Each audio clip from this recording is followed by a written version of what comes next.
OBC समाज फक्त इथं आलेला नाही, तुम्हाला जाणीवपूर्वक सांगायचंय की आमचा मागासवर्गीय समाज पण पिवळा झेंडा घेऊन इथं उपस्थित राहिलाय. का आलाय तर त्याचं कारण असं आहे, ज्यासाठी तुम्ही आरक्षणाची भीक मागत आहात, आझाद मैदानावरती जी भीक मागत होता, त्या घटनेचे शिल्पकार, संविधानाचे शिल्पकार डॉक्टर बाबासाहेब आंबेडकरांचा एक साधा फोटो तुम्हाला त्या आझाद मैदानावर लावता आलेला आहे.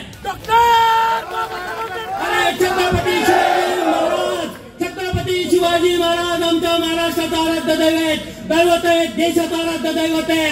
परंतु ज्या डॉक्टर बाबासाहेब आंबेडकरांनी या संविधानावरती हा देश उभा केला, त्या डॉक्टर बाबासाहेब आंबेडकरांना महाराष्ट्राने स्वीकारलं, या देशाने स्वीकारलं, जगाने स्वीकारलं. परंतु हा तथाकथित राज्यकर्ती जमात महाराष्ट्रातला मराठा समाजानं आमच्या डॉक्टर बाबासाहेब आंबेडकरांना स्वीकारलंय का, हा खऱ्या अर्थाने प्रश्न विचारायचा.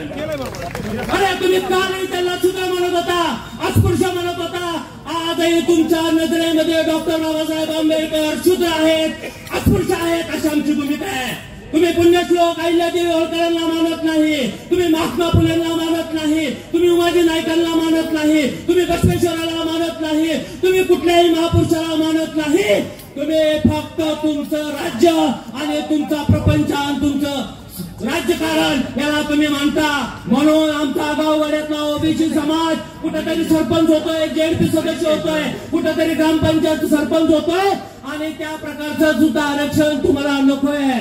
त्यामुळे तुम्ही जो घाट घातलाय, एका वेळा पुढे केलाय आणि पेढा खायचं जे घाट तुम्ही घातलेला आहे, त्या विचाराला आमचा विरोध आहे. कारण की तुम्ही वेळा पुढे केलाय, वेळेच्या मागण्या नाहीत, वेळेच्या मागण्या मागं राहून या शहाण्यांनी षडयंत्र केले महाराष्ट्रात. त्याच तालुक्यात आम्ही जाणार आहोत. आमचा धनगर माळी आणि ओबीसी समाज जर एकत्र आला तर हा मराठा समाज राज्यकर्ता राहील का, हा खऱ्या अर्थाने राहील का राज्यकर्ता?